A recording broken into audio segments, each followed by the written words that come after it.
দর্শক আপনাদের সবাইকে স্বাগত জানাচ্ছি আমাদের আজকের অনুষ্ঠানে।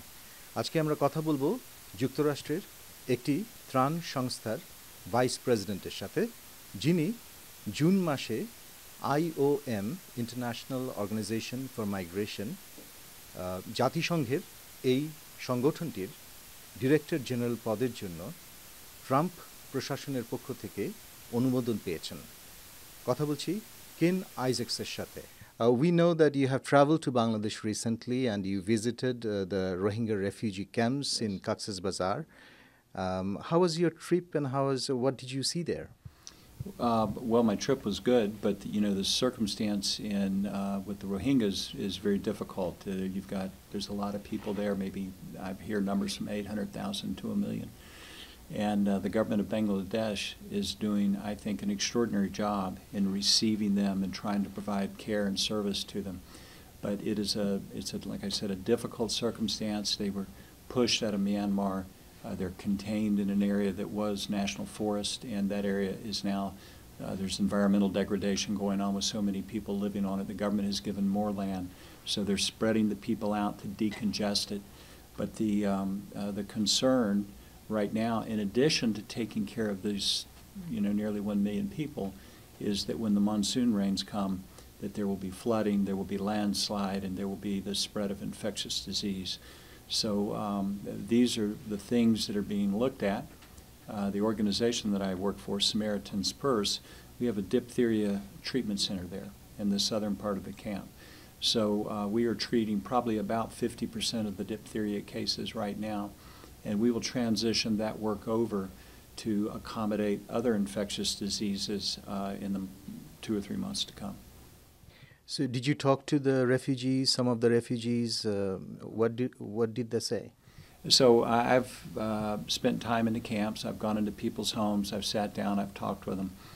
And there was one family in particular I talked with. I probably spent maybe close to 3 hours there. And they had, like everybody there, they have a very personal story of hardship and suffering, of what forced them to leave, about their journey. It's rare that you would find anyone in the Rohingya camp that hasn't lost a loved one or had a loved one injured. But they talk about the government of Myanmar, the soldiers, and even the citizens pressing them, burning their villages, burning their markets. It's estimated, I've heard numbers from 6,000 to 9,000 were killed during this migration that happened towards the end of August. And it's also a politically complex situation. What is the future of the Rohingya going to be? Are they going to go back? There have been some agreements that have notionally been made, but the people will not go back unless they feel secure. And nobody would want to send them back if they're not secure. So this is a broader political dialogue that has to happen. But it is my heart breaks for the Rohingya people. This one family that I talked to, they told me that before sunrise that the markets were set on fire in their village, and then as the markets burned down, the troops moved over into the communities and where the people live and started firing into the houses. So they were up, they were running, and it sounded like they were pushed, driven. There were a lot of people injured, a lot of people killed. And they ran to another village about a 2-day hike away. And they stayed at that village for about 30 days. And then that village ran out of food. They couldn't support them anymore. So that first group moved down by the water's edge, and they told me that they stayed there 32 days, living by the bank of the river. And a man came with a boat, and out of the goodness of his heart, he there were over 50 of them in the group, put them all in a boat and took them across the river and set them off in Bangladesh. It just helped them. These kind of stories, you hear them everywhere. There's so many of them. What is the condition of women and children there?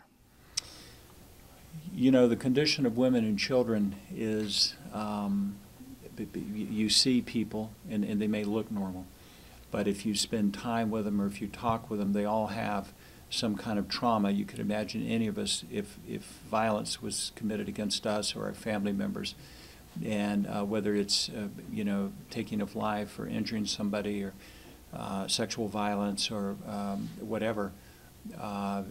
It requires time and it requires the right environment to help people through those issues. But I think there are a lot of traumatized people in the camp.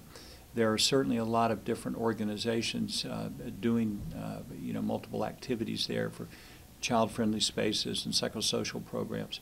But I think it's got a long way to go. You mentioned that the upcoming monsoon season and what will happen to the makeshift tents that they're living in. There might be mudslides and that kind of stuff. So what kind of preparation did you see there for monsoon?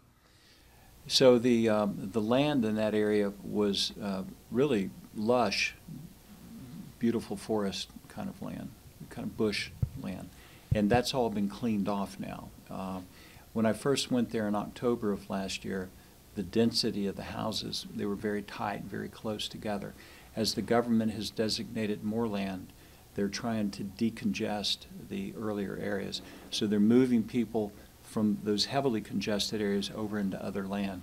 And it's in those places where you can really see the harm that's going to come when the rains happen, because when they move the little sheds away, the huts, then you see the ground is terraced like this, and there's no trees. The shrubs have been cut down for firewood or whatever, and the land's been cleared.